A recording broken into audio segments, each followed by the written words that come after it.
Welcome along today to the latest in our series of Adobe Skills Lab webinars. I think today's going to be a really great session. We've got storytelling in a digital world with Adobe Express, and a few people here who forwarded the invite. There we go.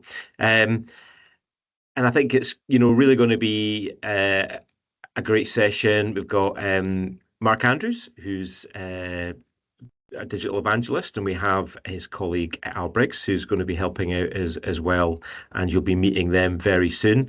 Just before we begin, I'll just tell you that if you want to catch up on our previous webinars in the series, then we do have a YouTube channel now. So in a second, I'll drop the link into the chat so that you can go and check up on that. And we have all of our previous sessions are on there, and this session will be added onto there in the next few days. You can also sign up for all of the remaining sessions that we've got, and they're running right up until the end of November. So there's plenty to enjoy.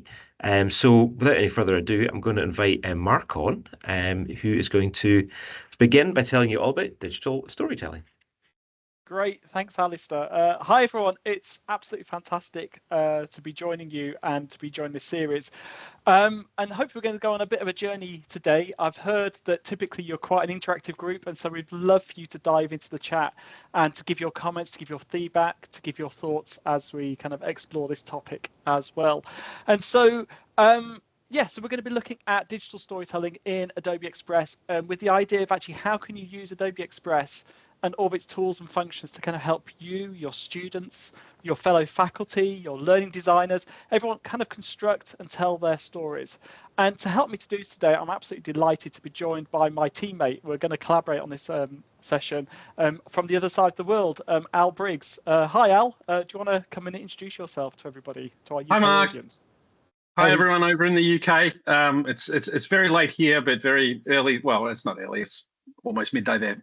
So welcome from the other side of the world. Yeah, as Mark said, I am Mark's equivalent from an Antipodean point of view. So yeah, I take care of the strategic development with higher education over down in Australia. So very lovely to be with you this evening. Great, thanks, Al. So storytelling as a discipline is a really huge topic, and it's one that I'm sure many of you on this session will know way more than myself, Al, Alistair do about storytelling. So we're not going to focus on the foundations of storytelling, but we're going to speak a little bit about the transformation that we're seeing as we move to a digital world. What does that mean for storytelling? We're going to look at some research that outlines that, and then we're going to look at some tactical ways within Adobe Express that you can then embed these kind of practices into your work and into that of your students as well. But most of all, we want it to be an exploration, an experiment, and hopefully provide some inspiration as well. So I'm going to share my screen and we'll go through some slides. Good. So I'm going to start with this opening riddle. You know, what is of overarching importance but receives little recognition, is fundamental to success but receives limited training, and is intrinsic to creating purpose but receives little praise? The answer is storycraft, or narrative skills as well. And this was an opening quote from a foreword to a paper that was written in 2021 by academics at the University of Oxford and the Arts and Humanities Research Council.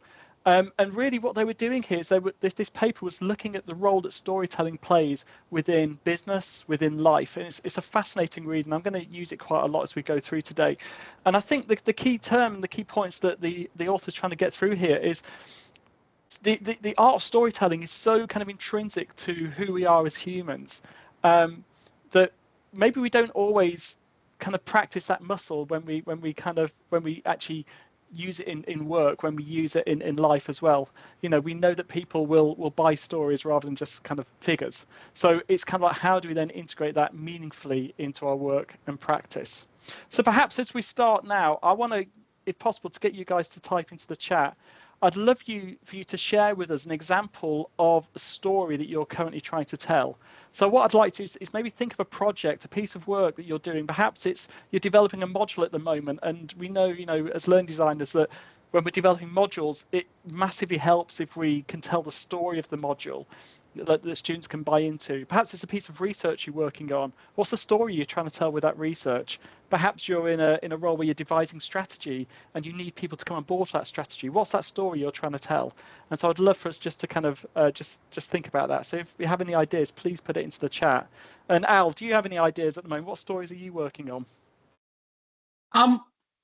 Good question. At the moment, I'm trying to go in and talk to universities about the importance of these digital tools. You know, the idea, I think, particularly in Australia, and I know that it's not unique to Australia, but in Australia, it's very much focused around authentic assessment and where that piece fits in. And so how we can go in and actually look at ways of using these tools to help with that process of creating an authentic assessment rather than them being an obstacle that's getting in the way of the assessment. Fantastic. No, thank you. And we've got some comments in the chat as well. So Alexia's looking at funding bids. So exactly. So they're looking, and actually, wow, that looks like an exciting project. A project about making children's books travel across borders. That sounds fantastic. Thank you. But you know, as we kind of often write these types of documents and things, sometimes we can forget the power of narrative that can really feed into kind of help people buy in, make that bid really memorable and really kind of help elevate it. When we, you know, I understand the last session was about CVs, you know, really CVs for students are students telling the story of their work and of their life and who they are. So when we start to think about it in those kind of ways, you know, what kind of extra power and ways can you use it then to develop? What other ones have we got? Telling the story of working life, yeah, CVs, sorry, Christine, yeah, you put that and I just saw it. Fantastic, thank you. Nicola as well. Techniques Revolution. Wow. So you've got really technical kind of stories there to tell. So then we need to think about when we do that, don't we? We think about who's the audience, who's reading that. That then impacts how we think about and how we frame the narrative and all of those aspects as well. So thank you for that. So I'd love us to keep that at the back of our minds as we go through the rest of today's session. And so when we think about how stories have evolved, you know, stories in a digital world have changed. And this again comes from the Storycraft paper. What they did was they interviewed 40 FTSE 100 CEOs and asked them about what is the role of storytelling and narrative within their businesses and how does it work and how is it transformed. And what they came up with these 6 key points really that we've gone from a world where storytelling was often a kind of like a broadcast medium, particularly when you're telling many people. It would be a kind of a one-way communication. They'd be broadcasting a message or a story. But actually now, as we know with things like social media, different formats, different modalities, that we have to have that dexterity about how can we tell a story in different mediums. And often you want to have a common aspect to those stories and the narrative you're telling, but actually be able to tell it in different ways, to be able to tell it to different audiences. We've seen a rise in the prominence of performance and visual storytelling, obviously because of the development of tools like digital creativity tools. It means that we have new mediums that we can test and we can play with, and that's brought around more. Because our tools now have reach more globally and quicker, they mentioned this issue and this challenge around cross-cultural sensitivity. You know, ensuring that actually the messaging and the stories we tell resonate with different cultures deeply and different audiences. And they mention that particularly in the context externally, but also within organizations as well. You know, you're often trying to tell the same kind of story and narrative to different segments of your audience. So how do you think about crafting a message in such a way that speaks to those different personas? Real-time engagement and rapid development was another aspect that they brought out. And then this other one as well, digital tools bring us this increased capability for collaboration. And we're going to look at some of that today as well. And particularly, we're really interested in this area with Adobe Express of how do you use these tools to help you in the construction of that narrative, not just the presentation of that narrative. And actually, how can these tools help your students maybe take a germ of an idea and then scaffold that out into a story as well. And then finally, it almost goes without saying, the digital skills component as well has been a challenge for organizations as they try and master those other aspects. How do they keep developing those digital skills that mean that their employees are kind of comfortable with these mediums? And essentially, this is why I think when we think about higher education, that this is a great space for our students and for ourselves to really be experimenting with telling our stories in different ways and to different audiences, so that when we go out, our students go out into the world, they're equipped with those skills. And I'm not going to labour these points too much, but we know that when you start to build stories, construct narrative, that you're really working on creativity here. And as the World Economic Forum will tell us, that as we start to develop these, we take creativity as a strategy, it starts to develop all of those kind of underlying key skills and abilities and mindsets. And just very quickly, then we put that with narrative.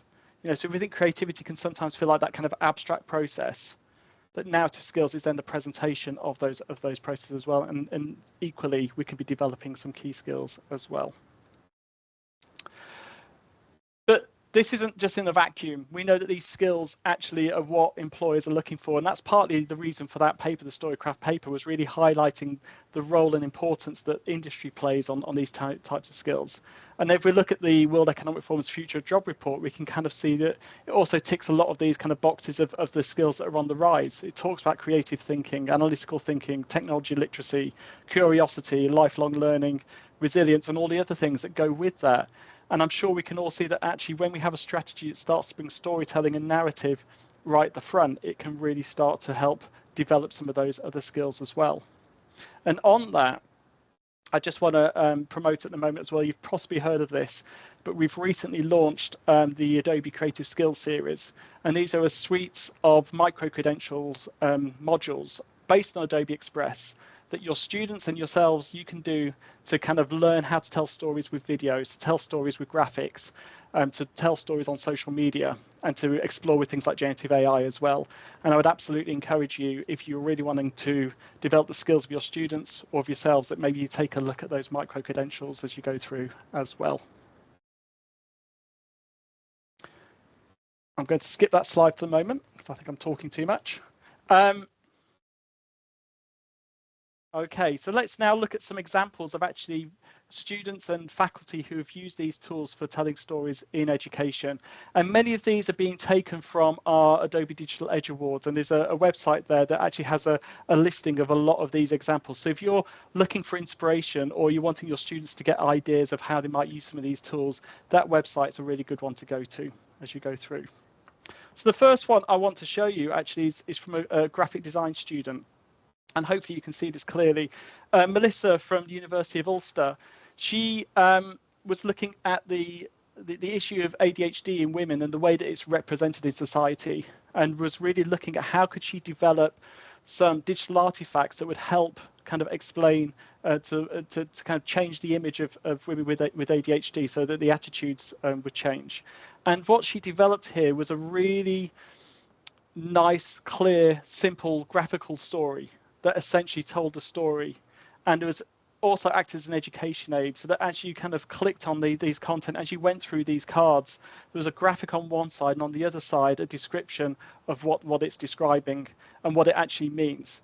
And so as a way of really kind of educating us on this condition. And so I think the key thing I wanted to draw out here was the magic of the story was in the development of the words. And then the artwork kind of just really backed that up as she went through that as well. So that was the first example I wanted to show. And whilst I think this was done, I think in Adobe Illustrator, much of this could actually be achieved within Adobe Express as well.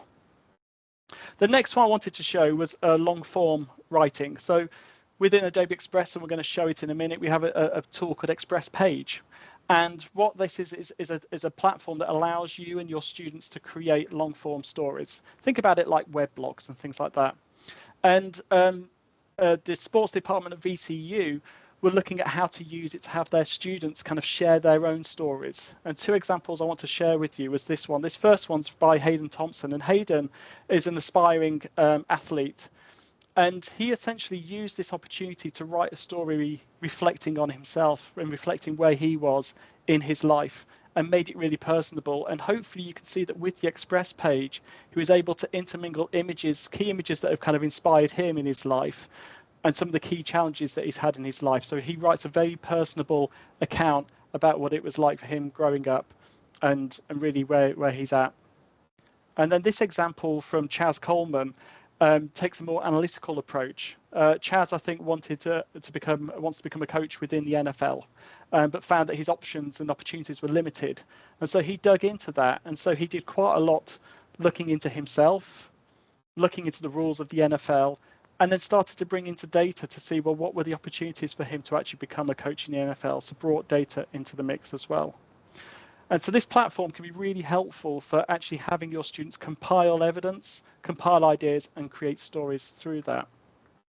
Another example of this from faculty is from the UK. Mark Butler from Teesside University started a project with his students to rethink how he wrote assignments, finding that sometimes for students assignment briefs can actually be quite hard and quite mystical, as we know, and quite challenging.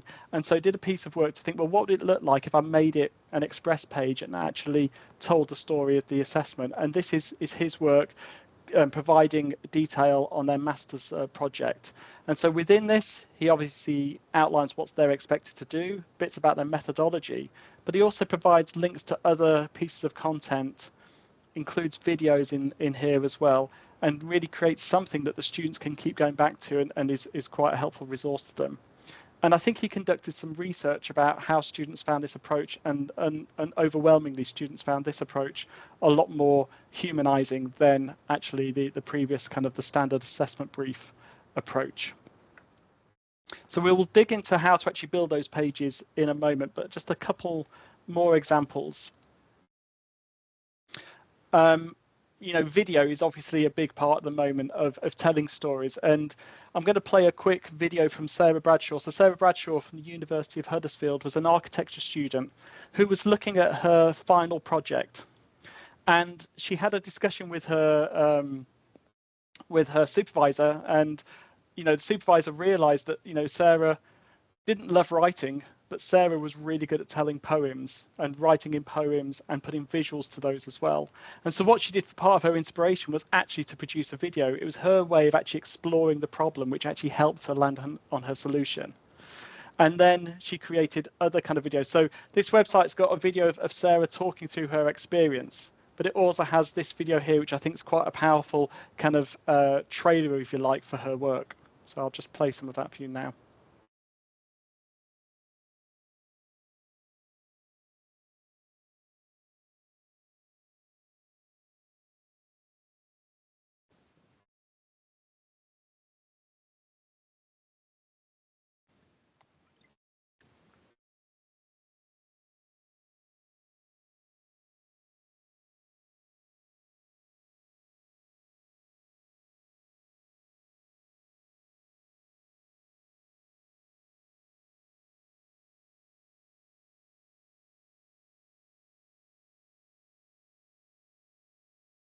See, we're not getting any audio on that, Mark, by the way. Sorry, Alistair. We're not getting any audio coming through. Oh no! Sorry. It's on the web page. I won't play it again. Thanks for letting me know, Alistair. It's quite an evocative video. Lots of audio, lots of music in there, really telling the story. But I think the bigger piece here is it really helped Sarah to connect the piece of work to many of the challenges that she was seeing, and really helped, again, that kind of idea of discovery that took her work to a deeper meaning. So that was that one. And then another one, which I won't play as well because the audio probably won't work as well, is this one from the US, Kashorna. Kashorna from Winston-Salem University in the US, occupational health. She, as well as being an occupational health specialist, Kashorna is a passionate storyteller and wanted to really flex that muscle in a way that traditionally her course wouldn't have allowed her to do that. But she managed to get permission from her supervisor, again, to be able to create a video that told the story of how her experience of being a stepmother impacts some of her work and how it maps to some of the national guidelines as well. So she was able, by using story, to actually take something that's very personable and then map it to some of the curriculum outcomes and produce a beautiful video. And from this and the confidence that she gained from that has really flourished. I spoke to her the other day. She's producing podcasts now and is doing way more videos and content as well that is now going to impact her role as an occupational health specialist as well. So these links are on the on the Behance page, which we'll share for you to go and have a look as well.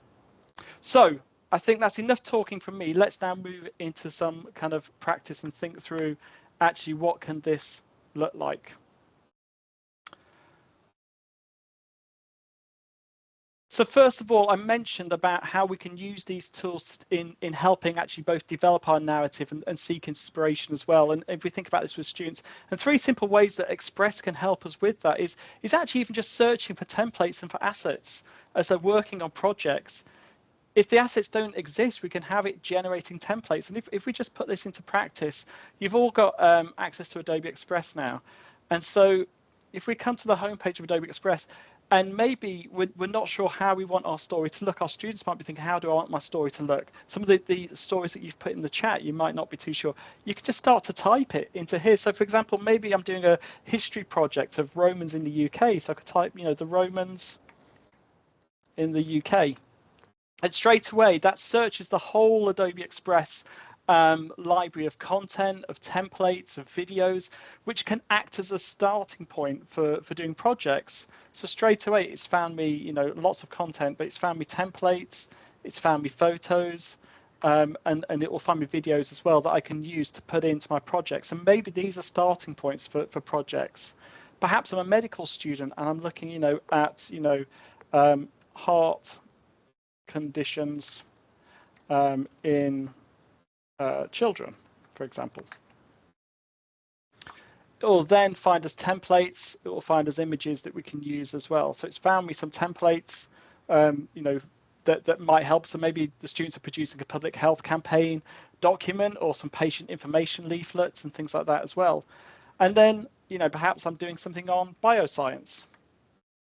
And I think someone mentioned about doing a bid in that kind of area. So here I can search and it will now find me content within that as well. So I've got my templates for doing long form documents that I can then start to build from. I've got photos that I can put into reports. I've got videos as well that can help tell that story. So by just even using these search functions, we can use them to kind of help us develop that narrative. We can also use it for sharing rough ideas and getting feedback, and we'll look at that a little bit as well. But then also, when we think about Adobe Express now also being on a mobile app as well, we can use it to capture the world around us, taking the Express with our phones, with our cameras, to go and capture the world around us, and we can draw ideas from the wider world as well. And I just kind of want to we're going to just build this example a bit further, and this is a kind of a teaching strategy that you could actually employ as a low lift into your classroom. The idea here is that you might be introducing students to a new topic or a new module on your course, and actually you want to connect that topic that can be quite abstract to the students' lived experiences. So what you could do here is you give students access to a template like the one on the screen, and then you say to them, go for a walk, go and look at the world around you. We want you to capture an image that crystallizes a key term or image or how it relates to you. And Al is now going to just work through that example as a student. So Al, I'll bring you in.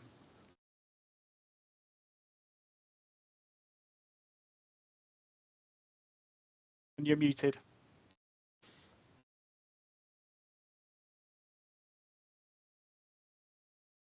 There's always one, right? There's always one who's going to be muted.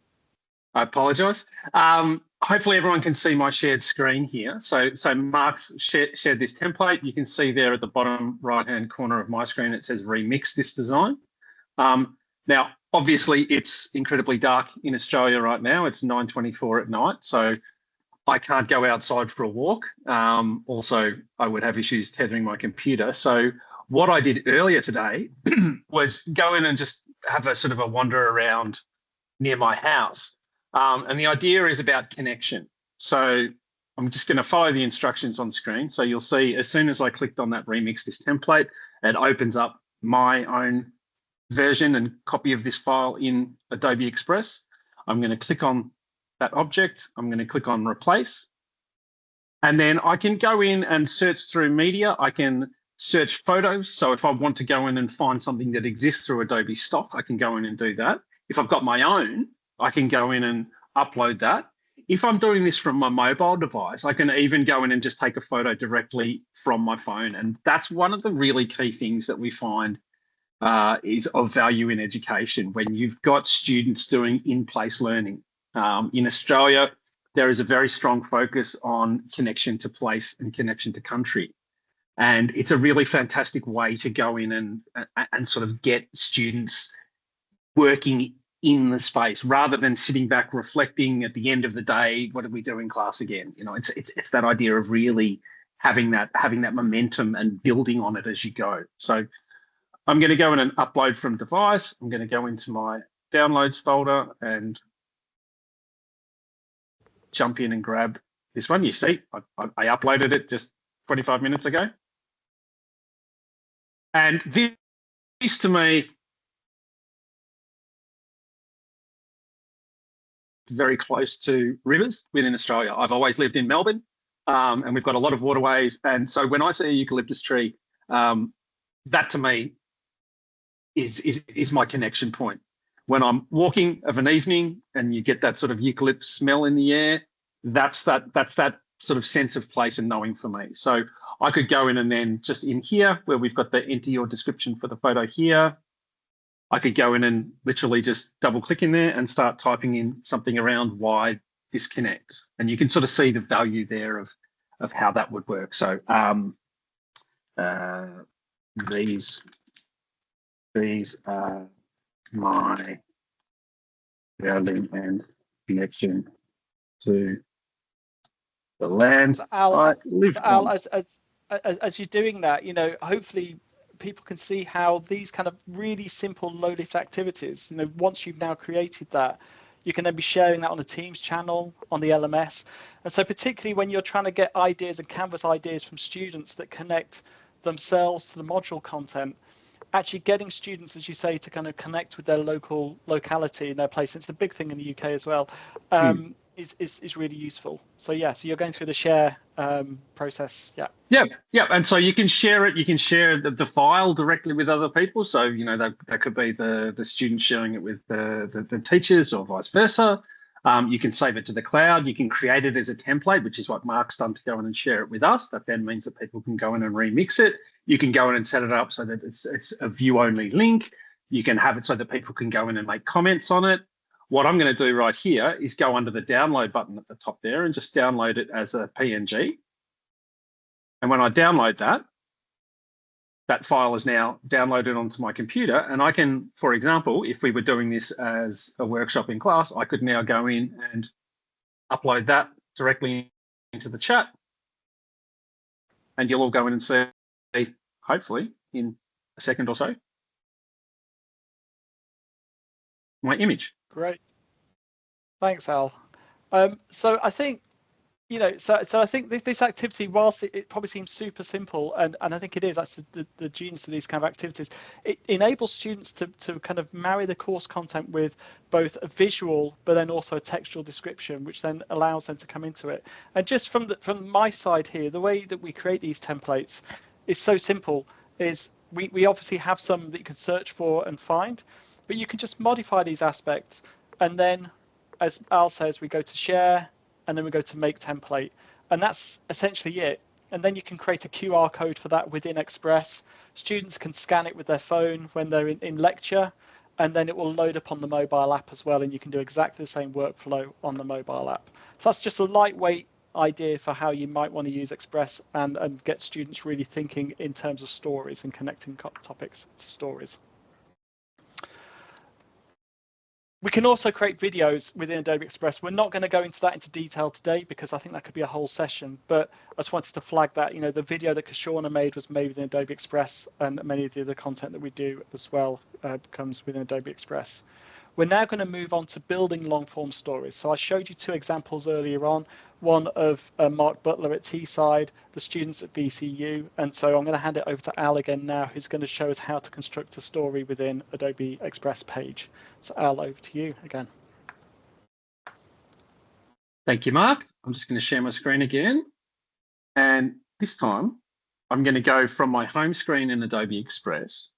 And whenever you see the circle with a plus symbol in the middle of it, that's your creation point. So that's where you can go in and make stuff or add stuff. So I'm going to click through here and I'm going to see I can go in and create all sorts of elements there. I'm going to scroll down to where it says web page. And this is what we're doing. Even though it's called a web page, it's not a website. The idea here is that you're designing, like Mark was talking about before, a long form story. It's a scrolling story that is browser based, so it's very accessible. It's very easy to go in and create. We're going to go in and create one on the fly. So if I click on web page, it's going to go in and firstly ask me if I want to go in and select from a template. And you can go in and select from a template, and there are some fantastic ones. Or you can go in and create from scratch. I always create from scratch just because my background is I've been a graphic designer for years, and I like to go with a feel that I prefer. So I like to construct it from scratch. The key thing here is you get that introductory screen, and you've got to include 3 bits of information. You've got to go in and say what it is. You've got to go in and give it a subtitle, and you've got to go in and choose a background image for it. So if I follow with the theme and we're talking about storytelling and connection, I might type in connection, storytelling about place or something like that. If I click on that little circle with the plus, again, remember that's where you're going to go in and add your content. Click on a photo. Again, I've got the ability to search through everything inside of Adobe Stock. So I could go in and say, put in connection and see what comes up. And I'm sure there'll be a whole bunch of hands, and there'll be a whole bunch of, jigsaw puzzles and maps and all sorts of bits and pieces. So I could go in and grab one of those graphics. Why not? Let's just go in and use this one. As soon as you've got those 3 elements in, you're on your way. This is essentially the equivalent of a home page. You have done your title page for your story. And it even gives you a prompt at the bottom when you've got those 3 bits of information in. Scroll to start writing your story. So as we scroll down, we get a little circle again with a plus, and these are the 9 different things we can add in. So we can add in photos, and there's all sorts of different things you can do with photos. We can add text, we can add buttons that will go in and link out to external sources. We can go in and add GIFs, because kids love GIFs. So let's go in and add as many GIFs as we possibly can. We can embed videos in there. We can create photo grids. We can create a glide show, and that's what we'll go through in just a second. We can do a split layout, which is half image, half text. And you've also got this folder that says your stuff. And that's where it really starts to become useful when you're thinking about using Adobe Express as a tool across different areas. So if you're going and creating an infographic, or you're creating a poster, you've got the ability to go in and access all of that information that you've already created in Express and include it into this page. And one of the great things that these work really well for, and something that I've done a lot of work on in Australia as an educator before I started working with Adobe, is using this as sort of process documentation. So it's that story about how you came to that final solution. And it feeds in again to that idea of authentic assessment, where you're really going in and demonstrating that deeper level of learning as you're going in and creating. So to show you how it works, and really it is as simple as going in and having a little bit of a play yourselves. But if I go in and click on Glide Show, it'll go in and ask me to add a few background photos to my Glide Show. And again, this works just the same on mobile phone as it does on my browser. So it comes up with the previous prompt, which was connection. I could also go in and upload from device, or again, if I'm using my mobile phone, I could actually go in and take photos live to go in and include these in. So I'll grab another couple of images that are sort of similar from a color sort of perspective. And I'm not going to spend ages on that. I'll just grab 2 images. When I've done that, this is literally the only location in Express that you're going to see the word save is just up here. So when I click on that, it's going to take me back into my edit screen.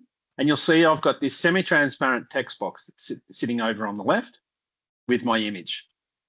As I scroll through, I get a little bit of a blur and a blend as I get into the next one. And again, so you can see I've got my 2 images there with my semi-transparent text boxes. I can move the location of that from the left to the center to the right. And again, you'll see it's got a little circle inside of it. So that's where I can go in and I can, again, start adding content. So if I'm going in and telling my story, there might be sections to that story. There might be the preamble or the main idea before I start to get into my methodology. Or if I'm doing it as a report, it might be introduction, or, abstract introduction, methodology, etc., etc. So I click on that little plus. Again, you can see that's the access I've got to in terms of tools. I don't have access to all of the things when I'm inside of a glide show, because it's not like Russian nesting dolls where you can have a glide show and a glide show and a glide show. You can add text, you can add image, you can add buttons, GIFs, videos, or any of your own sort of content. So when I click on text, I might go in and just type in introduction. And you'll notice whenever I hit the enter key or the return key on my keyboard, I have not just a prompt in between those two sections, but above, below, all over the place. And wherever you've got those circles with a plus, you can go in and add additional content. So I could go in and type in anything I want. This is my page about connection. I love the fact that this is being broadcast and everyone can see how poor a typer I am. That's really wonderful. But once I've gone in and put a bit of text in, I can go in and I can, just by clicking back in that text, I can go in and change the formatting. So I can make it a heading, I can make it a subheading, I can make it a pull quote or a bulleted or numbered list. I can make it bold. So if I go in and make it large, I've got that main heading style there. If I decided that I wanted to go in and include that photo that I showed earlier,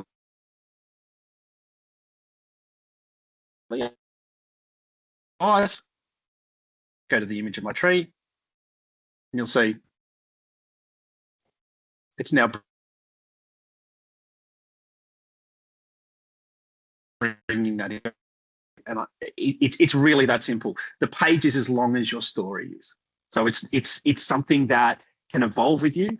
We've had a lot of success, again, with students going in and starting this at the very start of the student journey for a subject and it becoming essentially a portfolio of learning across a unit of study, where at the end of it, it's really showing, again, like we said, that sort of deeper level of knowledge, which is a wonderful thing, I think, to be going in and capturing, because it's also something that students can go in and take out into the workforce. It's something that they can go in and show an employer, not just those final outcomes, but that whole story about how they got to that outcome, which, is a really important part, because it's the bit that helps them give their voice when they're moving into the workforce.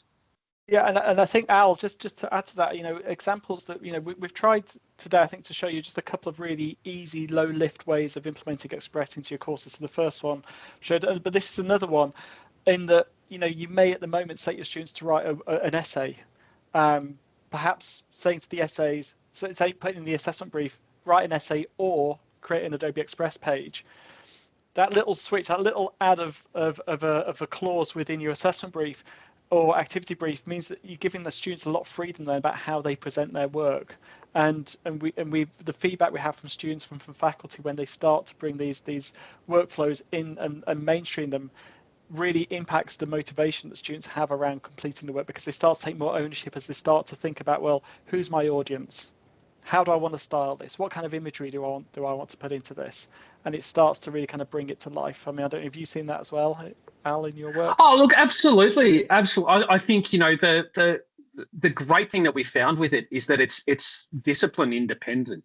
There's not a particular cohort of students who really appreciate this more than others. We've had nursing students going in and using this as a reflection on work integrated learning practice and things like that. We've had myotherapy students going in and creating videos demonstrating activities to each other, so that assessment takes significantly less time. Rather than observing these actions, the assessors just literally watching short videos that have been created by the students.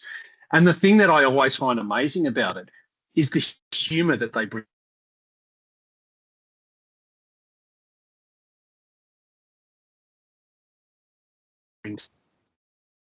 And a style, it's just it's a brilliant thing to be putting into the hands of students.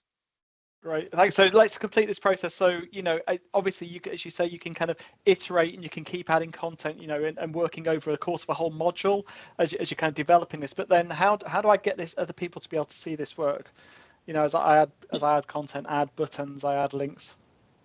Yep. So to finish this out, we know to obviously share it. And in the top right-hand corner, we've also got that blue share option.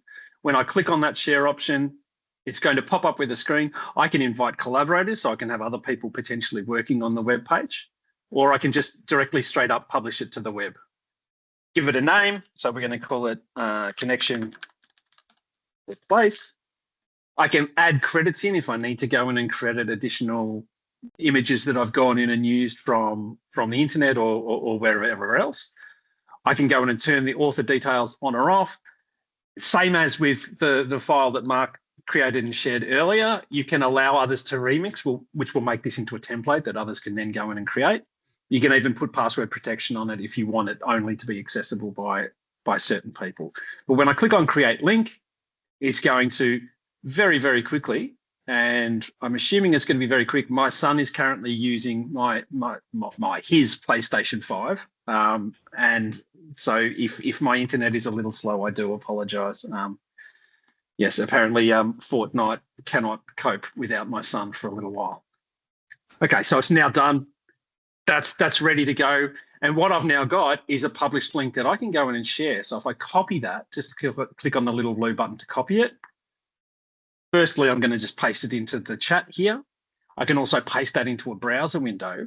Or if I go back to my home page by clicking on the little multicolored A icon in the top left-hand corner of my screen, I can just go into my little circle with the plus. And in Express, if you have used Express, then you're probably aware that there are a bunch of quick actions in there. If you haven't, this is a really great way to go in and do it. So if we go to quick actions, I can go down to generate QR code. We go to generate QR code, and I literally paste that URL that I copied before.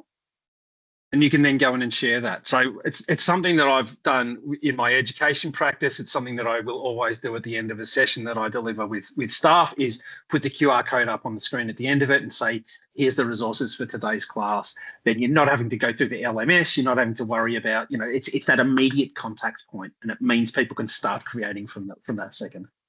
And I think also the other, which you went into a little bit, is we can also create it as an iframe as well. So a lot of people will put it into their LMS courses as learning content by putting it in their courses. Yep. And if you know how to do the iframe, that's great. And if you don't know how to do the iframe, you can literally, let's just go in here, the code, go through embed, and you'll literally see you've got your code there. So you can copy that, plonk it into your HTML window in your LMS, and you're good to go. And I'm right in thinking that as you publish that, you can still go back in and edit and update and republish the content as well. So it can be real kind of iterative practice as you're developing your story, as you're developing your CV, as you're developing that content. Yeah, absolutely. And I think that, again, with that, the great thing for an educator is that until you republish it, it's not going to show that adjustment to the content. So I could go in and add any new content I want in here now. So, it might be week 1, week 2, week 3, week 4. But until I go through that share option and click on republish, it's not going to go in, and it's not going to change the web address. So that web address will be static for the life of that web page. But it means that I can go in and have that control. And if I do need to unpublish it for any reason, I can literally just click on unpublish at any stage. Right.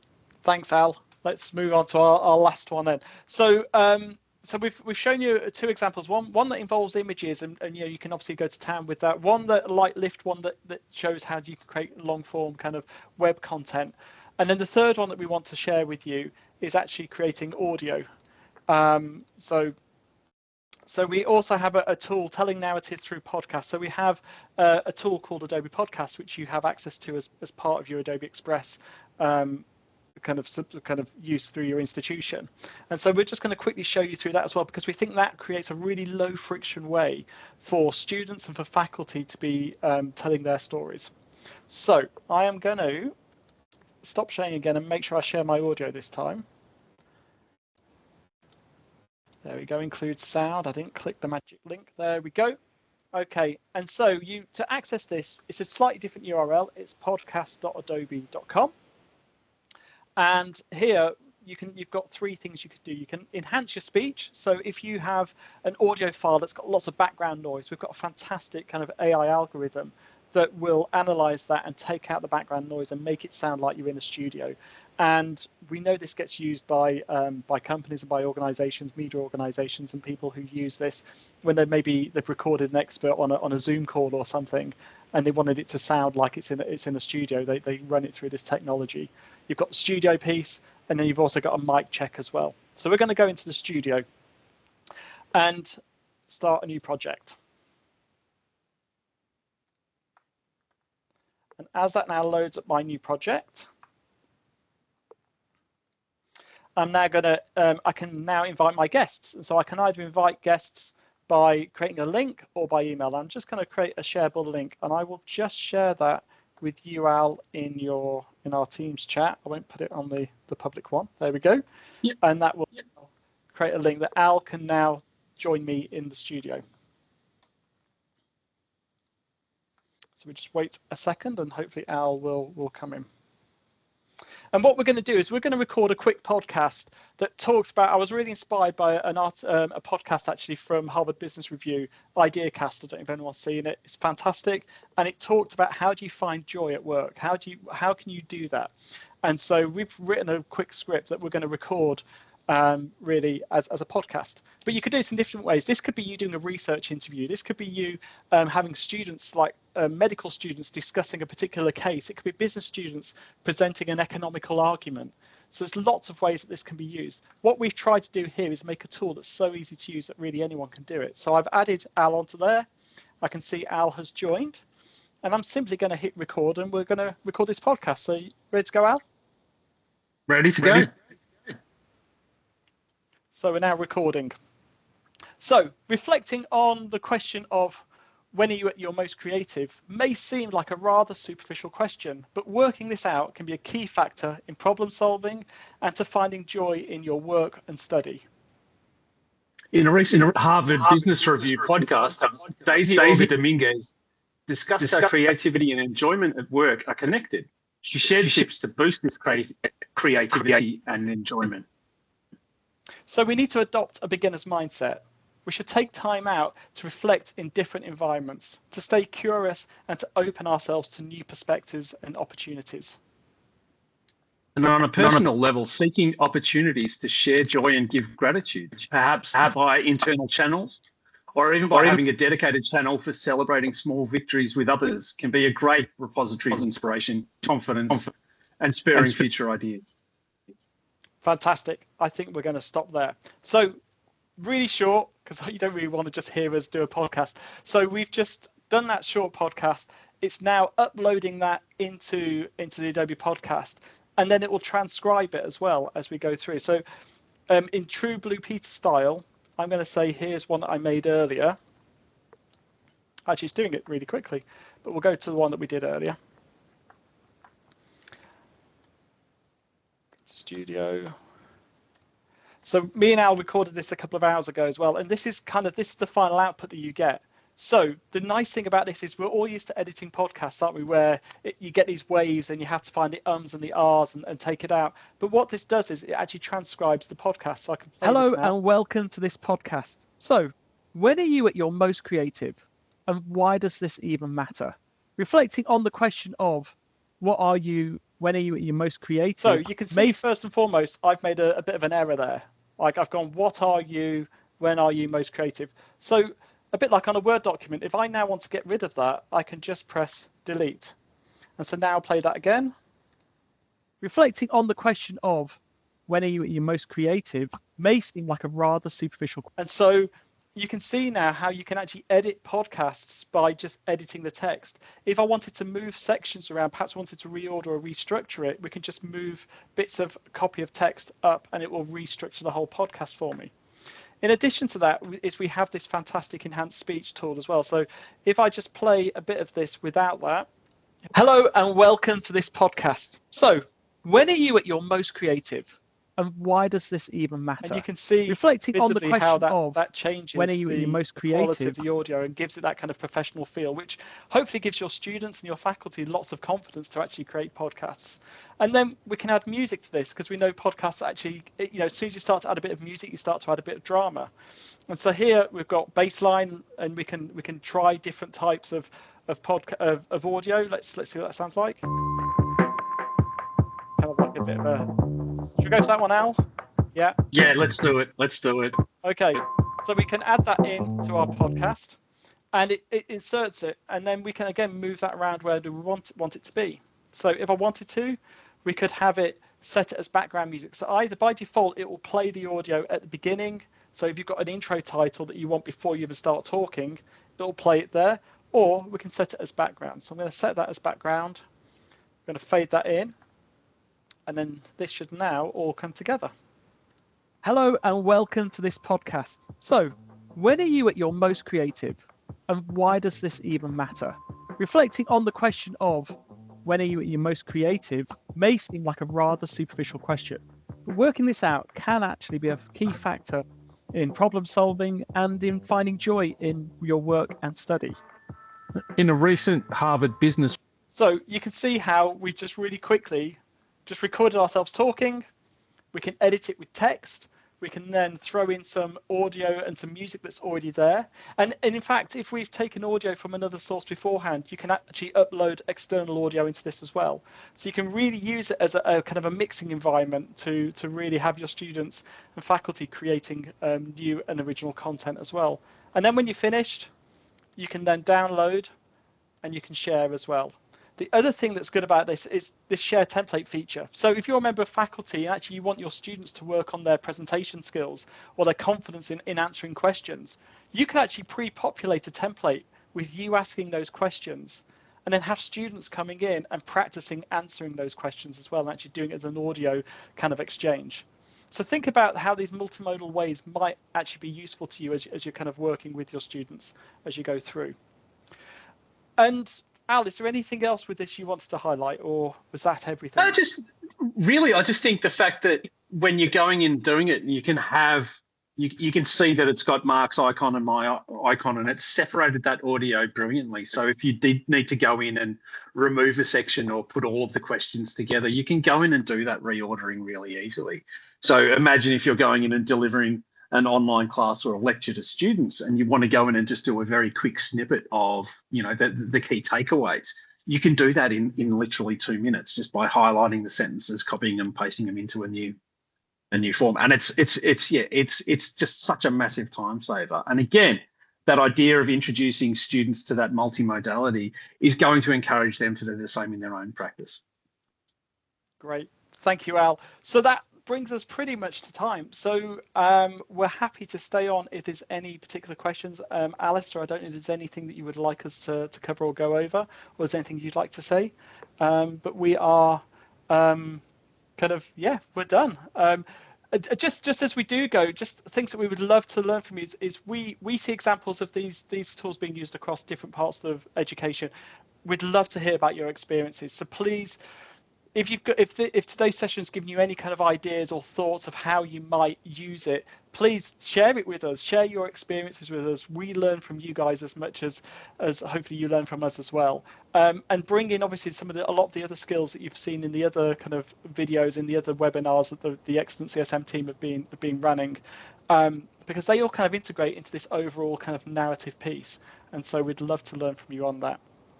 So we've had a question from Naomi. I believe it's currently only supporting English. You're correct at the moment. Yes, if you go onto the homepage, I can't remember what it is now. It does. Yeah, it says at the moment the transcription is only for English. There we go. Great. So over to you, Alistair. No, thank you so much, Mark and Al, the other Alistair that we have on the call today. It's so nice to have another Alistair. I thought that was really, really interesting. I thought that you really got a flavour of all the different features that are available, to kind of support, building those narratives, building those storytelling techniques, and Express for the web page with the video, and with the audio and podcast there, which is absolutely fantastic. as Mark said, have a look at the full lineup that we've got for our webinar series, because we're going to have a real deep dives into some of these things. Like next Tuesday, we're looking at video, and we've got a special one on podcast as well towards the end of next month. So it's going to be really good. So I've dropped the link in there a couple of times. So, and I know you know where the link is because you've signed up for this one. So do sign up for some more, and let all your colleagues, all students and staff are actually welcome to attend all of these webinars. So yeah, thank you once again. We do have a question coming up there from Guzol. Can you demonstrate once again how you generate QR code? Yes, I'm sure you can do that quite easily. Do you want me to do that quickly? Sure. Yeah, I'll do that. Let's go back onto Express. Share. Let me window. Okay, so great thing about the Adobe Express homepage is it's obviously designed for you to just kind of get started and get creating. So actually, you've got many ways to access generate QR code. You've got it just there, generate QR code on the homepage, or you can go to explore quick actions, and it's there, generate QR code as well. I would say, as you start to use Express, looking at quick actions is a really good way to get going. There's so many things within there, such as like creating PDFs, converting PDFs are some of the big ones that I think people find a lot of value in.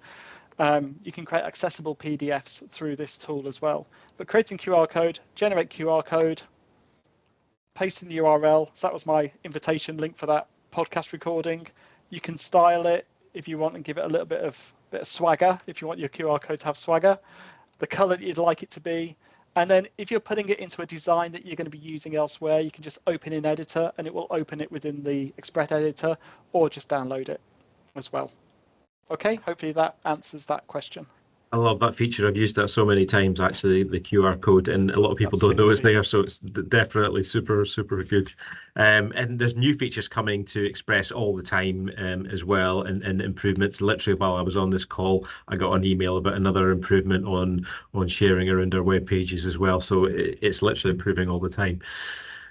So thank you, everybody. As I mentioned, we're going to be we've recorded this session and all the sessions, and we'll be putting them up on our YouTube page so that you can go back and watch those. And I will drop the link for that one last time so that you can all click on there and just see what we've been up to so far.